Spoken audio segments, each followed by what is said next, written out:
Halo semuanya, kali ini kita bakal bahas sesuatu yang kayaknya udah nggak asing lagi buat kita ya. Kenapa sih setiap mau pemilu, pemerintah itu kelihatannya mendadak royal banget?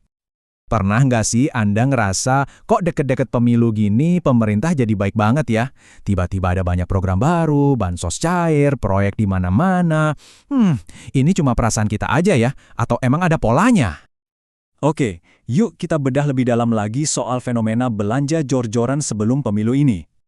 Jadi ceritanya gini ya, mendekati hari H pencoblosan, tiba-tiba muncul ada tuh janji-janji manis. Ada omongan soal potong pajak lah, program bantuan baru, subsidi ini itu. Kelihatannya sih kayak kebetulan yang pas banget momennya ya. Nah, pertanyaannya sekarang, ini beneran cuma kebetulan? Atau jangan-jangan ini tuh sebuah pola yang sistematis, sesuatu yang bisa diukur, dibuktikan pakai data? Nah, ini dia nih misteri yang mau kita ungkap bareng-bareng. Oke, buat jawab itu semua, kita nggak bisa pakai kira-kira atau asumsi. Kita harus pakai data. Yuk, kita coba ikuti jejak aliran uangnya. Dan ternyata, bukan cuman kita loh yang penasaran, udah ada peneliti yang benar-benar ngulik ini secara serius. Ada satu riset nih yang menganalisis data selama, lebih dari 25 tahun. Tujuannya cuma satu, mencari tahu, ada nggak sih hubungan antara pemilu sama cara pemerintah ngatur duit negara? Terus apa aja yang mereka lihat? Jadi fokusnya itu ke kebijakan fiskal. Gampangnya, ini soal gimana pemerintah belanja dan narik pajak. Nah, penelitian ini ngambil sampel 5 negara berkembang di Asia Tenggara, termasuk Indonesia. Dan datanya ditarik dari tahun 1985 sampai 2011. Panjang banget kan? Mereka pakai analisis statistik yang canggih buat nyari bukti. Apa benar jadwal pemilu itu ngaruh ke APBN?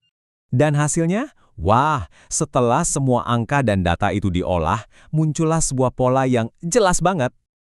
Oke, ini temuan pertama dan penting banget. Ternyata, rata-rata di tahun pemilu, pendapatan negara dari pajak itu turun 1,45%.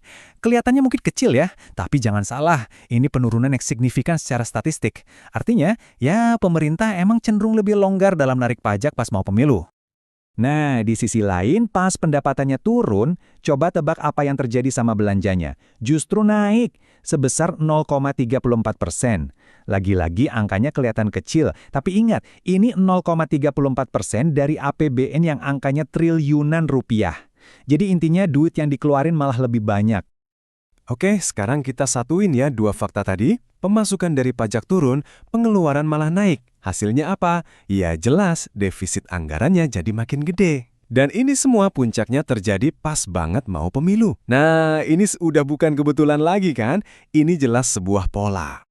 Nah, pola yang barusan kita bongkar ini ternyata ada namanya loh di dunia akademis, namanya siklus anggaran politik. Jadi, apa sih siklus anggaran politik itu? Intinya, ini tuh sebuah strategi.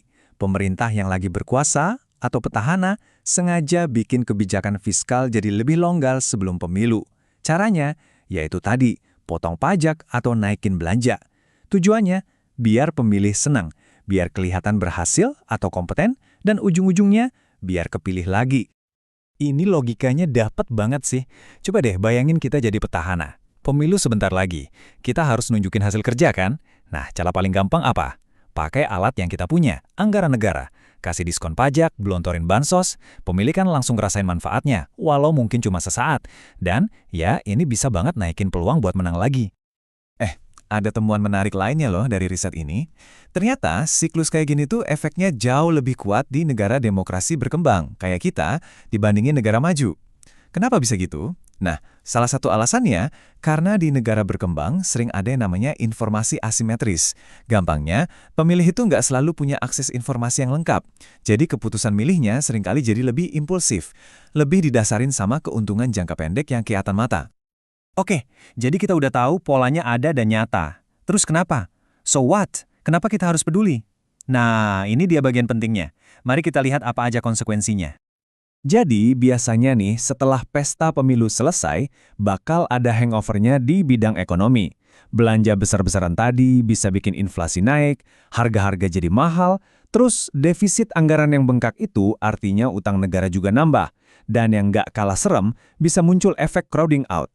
Ini kondisi di mana pemerintah minjem duit banyak banget, sampai-sampai swasta jadi susah dapat pinjaman buat investasi. Jadi, ekonomi bisa melambat. Jadi kesimpulan utamanya ini nih, semua kebaikan hati pemerintah sebelum pemilu itu bukan sesuatu yang acak, bukan kebetulan. Ini adalah sebuah siklus yang bisa diprediksi. Dan yang ngegerakin siklus ini bukan kebutuhan ekonomi negara, tapi ya kalender politik. Nah, sebagai penutup, saya mau tinggalin satu pertanyaan buat kita renungkan bareng-bareng. Sekarang kita tahu polanya ada, polanya nyata, dan bisa diukur. Pertanyaannya, gimana seharusnya kita sekarang memandang semua janji manis, entah itu potong pajak atau bansos, yang selalu muncul pas dekat-dekat pemilu? Sesuatu buat kita pikirin ya.